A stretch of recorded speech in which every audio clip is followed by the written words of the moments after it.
Eu inicio o pronunciamento, a senhora me recorrendo à fala que Vossa Excelência se dirigiu a todos nós aqui no início da sessão.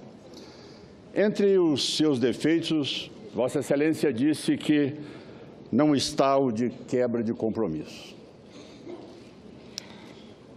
Eu pergunto a Vossa Excelência em relação a essa realidade que a senhora iniciou a campanha eleitoral, onde nós tínhamos um processo de inflação patamares do teto e que nós temos hoje uma inflação de 10,67.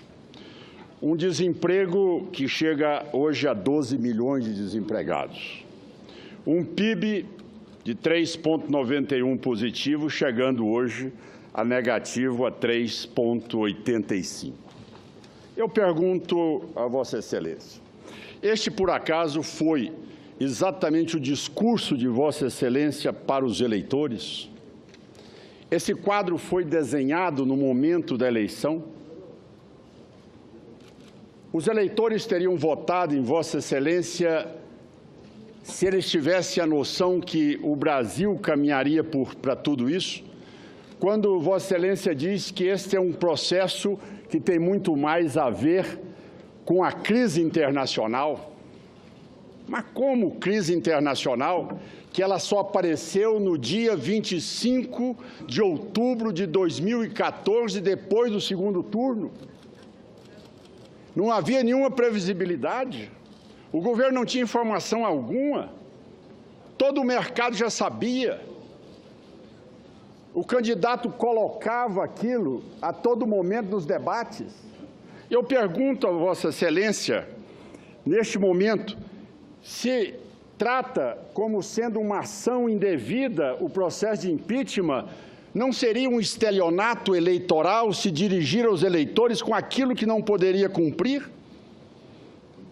Eu pergunto a Vossa Excelência, quando diz exatamente da situação dos decretos, rapidamente passando por eles, existe a assinatura de Vossa Excelência no decreto, com a data. A senhora não pode tergiversar das respostas, porque as perguntas não foram respondidas até o momento, aonde a prerrogativa de assinar esse decreto usurpou uma condição que ela é do Congresso Nacional, ou seja, ela jamais poderia ter assinado o decreto sem aprovação do PLN. Nós vamos mais adiante, quando Vossa Excelência diz sobre as pedaladas. Veja bem, isso não é função minha, é função de ministro de Estado.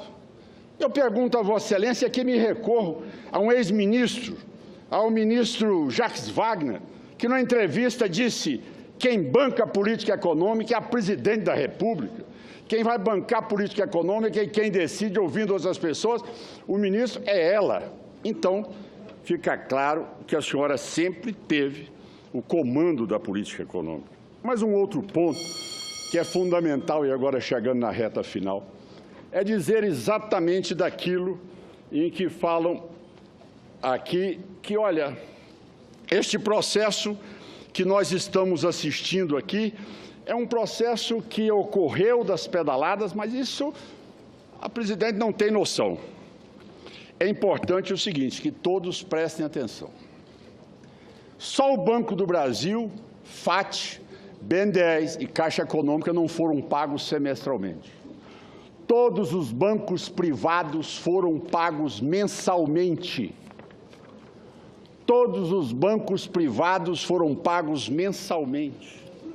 Todos esses bancos praticaram equalização da taxa de juros. Por que a preferência aos privados em detrimento ao público? Por que a preferência aos bancos privados em detrimento aos bancos oficiais?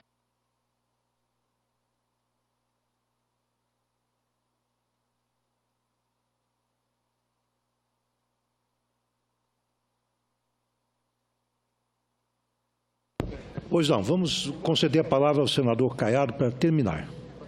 que Vossa Excelência está impedida de usufruir dos bancos oficiais que são controlados por Vossa Excelência.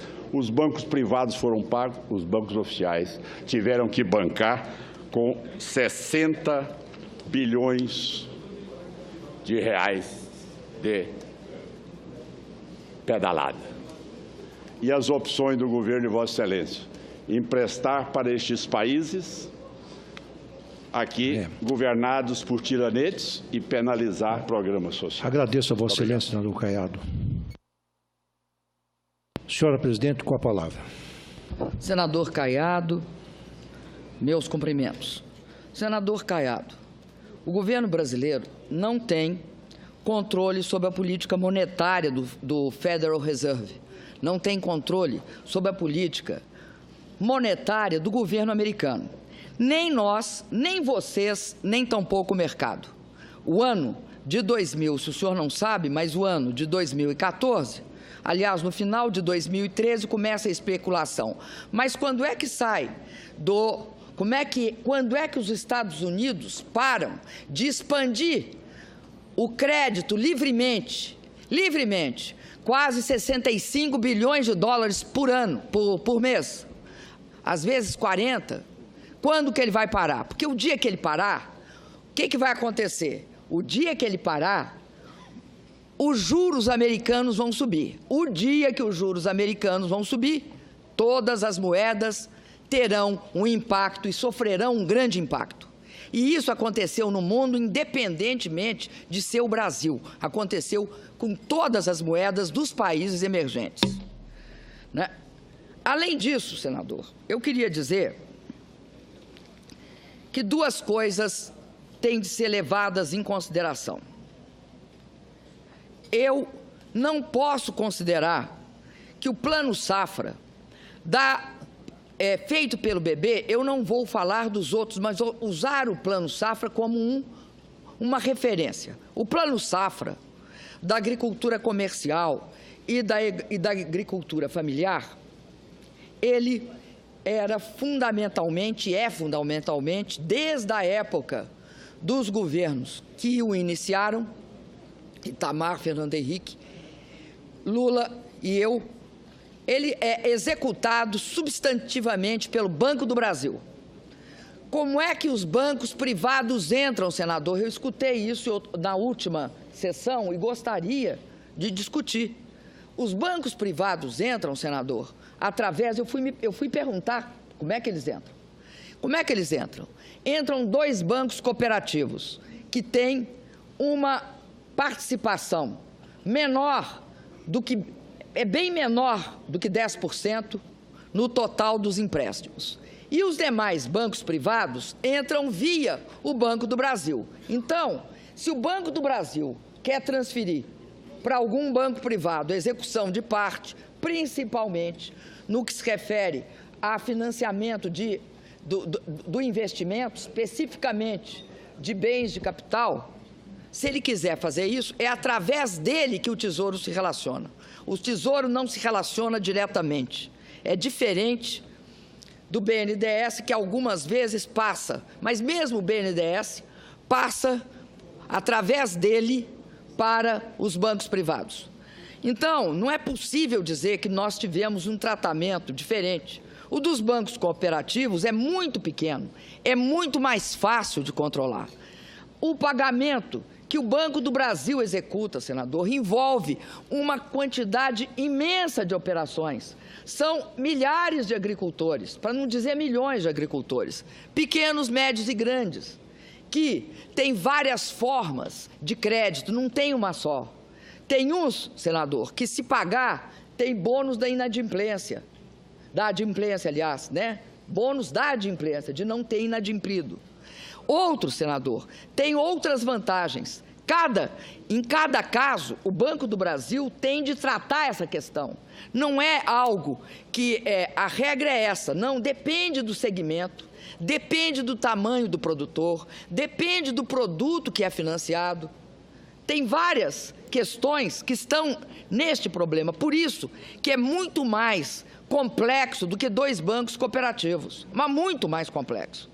E isso é importante que a gente perceba para voltar àquele assunto que eu disse. Eu acredito que o Plano Safra para a agricultura comercial e para a agricultura familiar é importante para o pequeno agricultor, que vai lá e tem acesso ao PRONAF, aliás, criado lá atrás. Eu não sei se no governo Itamar ou Fernando Henrique, mas criado lá atrás. Esse PRONAF que nós estimulamos muito, que hoje monta a 26 bilhões de reais, é algo fundamental. Por quê? Porque permite, foi uma das formas da gente combater a pobreza. Daí a importância dele.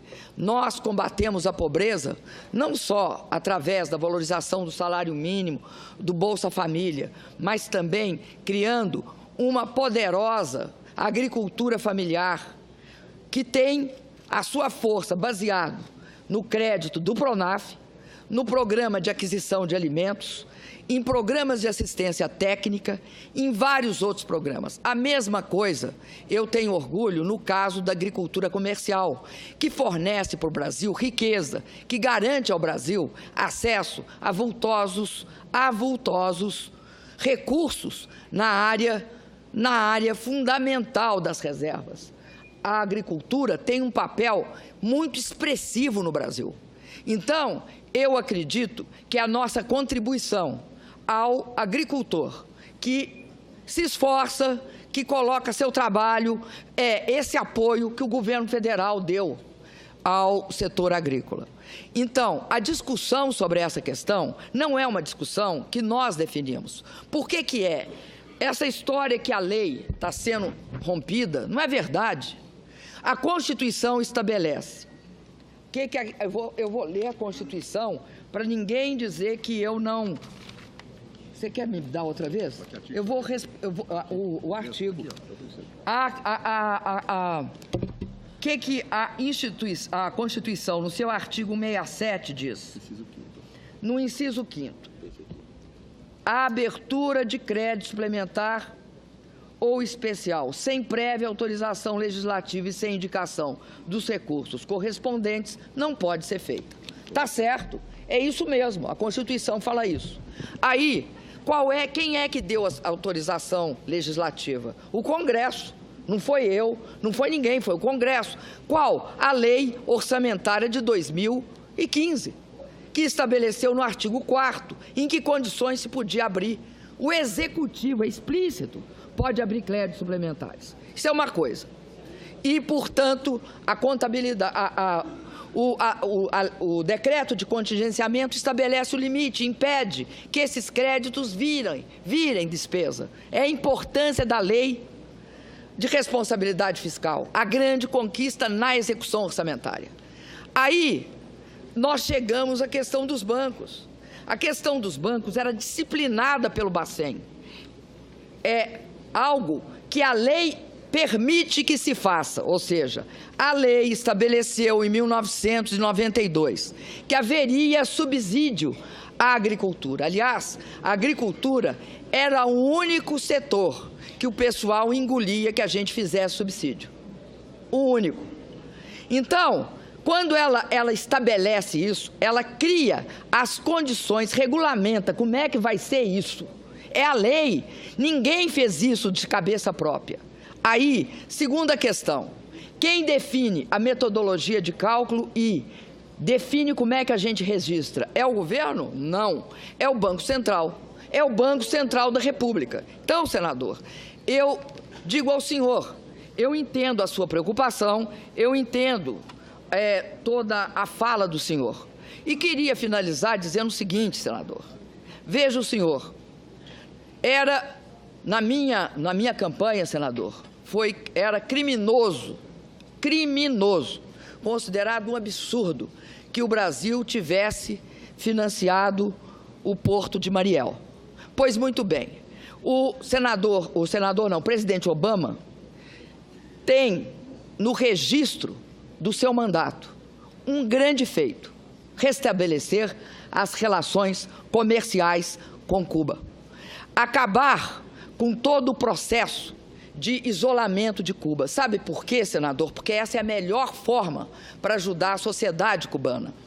E o nosso Porto de Mariel, hoje, é disputado por todos aqueles que querem investir em Cuba, e não são só os americanos, é os americanos e os europeus.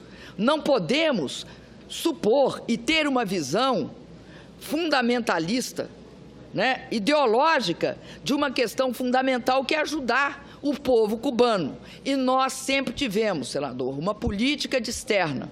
Começa lá no Lula, eu continuo ela, uma política externa de respeito aos diferentes países. Você não pede que eles tenham a mesma ideologia sua, mas você coloca uma política altiva, autônoma e, ao mesmo tempo, exigindo e dando certas contribuições que são aquelas necessárias para que esse país seja respeitado pelo que ele é.